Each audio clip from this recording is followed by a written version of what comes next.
पंकज शर्मा जी, मुरैना से। श्री हरिवंश महाराज जी। महाराज जी, रामचरितमानस में तुलसी बाबा जी ने लिखा है कि जन्म विवाह मरण गति सोई, जहां जस लिखा तहां तस होई।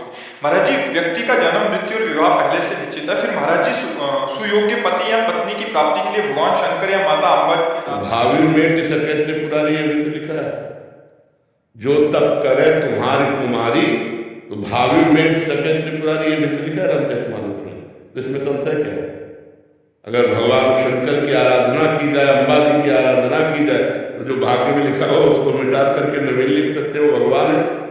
जो तप करे तुम्हारी कुमारी, तो भावी मेट सके त्रिपुरारी। यदि तपस्या की जाए और भगवान शंकर को प्रसन्न कर लिया जाए, हमारे जो भाग्य में लिखा है उसको मिट सकते हैं। हाँ, भजन तप के द्वारा ही तो भाग्य मिटेगा, ऐसे थोड़ी मिटेगा। तो इतना व्रत उपवास करके भगवान का नाम जप करना, भगवान शंकर का अभिषेक करना, अम्बा जी की आराधना करना, तो उससे सब बदल। भजन करने से सब ठीक हो जाता है। भजन ना करे तो फिर कुछ नहीं ठीक होना। जो प्रारब्ध है वो सुख दुख भोगते हुए जन्म मरण की परंपरा बनी रहेगी। भजन करोगे सब ठीक हो जाएगा। चाहे राम का भजन करो, चाहे कृष्ण का भजन करो, चाहे शिव का, वो सब एक ही परम तत्व है। भजन से वार मथे घृत होए बरु, सिकता ते बरु तेल, और बिनु हरि भजन न भवतरी, या सिद्धांत पे विनिश्चितम बदामिते नान्यथा वचांस में हरिम भजन्ति नरा भवसागर। जो भगवान का भजन करते हैं उन्हीं के सब भाग्य बदल जाते हैं, उन्हीं का सब आनंद बढ़ जाता है, वही भगवान को प्राप्त होते हैं। राधे राधे महाराज जी। महाराज जी, क्या किसी का मन रखने के लिए छोटे छोटे झूठ बोल सकते हैं, जैसे छुट्टी लेनी हो या फिर घर वालों से? वैसे झूठ बोलना तो चाहे छोटा हो चाहे बड़ा हो निषेध ही है, पर मानता कौन है? कलयुग में ऐसा प्रभाव चल गया है, झूठे ही लेना, झूठे ही देना और झूठे ही भोजन, झूठ चबेना, झूठ की बाहुल्यता कलयुग में हो गई है। झूठ बोलना काफी तो मोबाइल ने बढ़ा दिया है। बोले कहाँ हो? बोले इस समय हम आगरे में है, और बगल घर में। वो झूठ बोल रहे ना, उसे कह दो है नहीं, झूठ बुलवाता है। काफी तो मोबाइल झूठ बुलवाता है, और काफी अपने जानबूझकर बात बनाने के लिए झूठ बोल देते हैं। तो अगर हम सत्य बोले तो हानि क्या हो जाएगी? भाई हम नहीं आज आपसे बात कर सकते, एक सेकंड बोला काट दिया।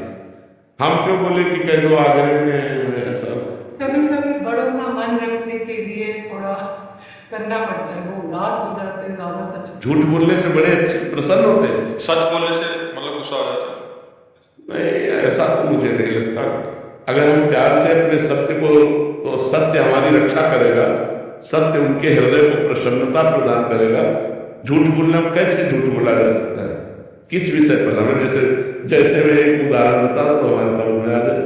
जैसे किसी के घर रह गए, फिर मेरी फ्रेंड है उसके पास घर रह गए, उनको ज्यादा नहीं पसंद है, तो हम कुछ और कहते चले जाते हैं कि पड़ोसी घर जाना तो बोलेंगे उस, जैसे इनकी माता जी को ये पसंद नहीं है, जाना इनके घर में, जा इनके घर में, नहीं गलत है गलत है नहीं तो अगर हम अपनी गलती सुधारे तो ठीक है।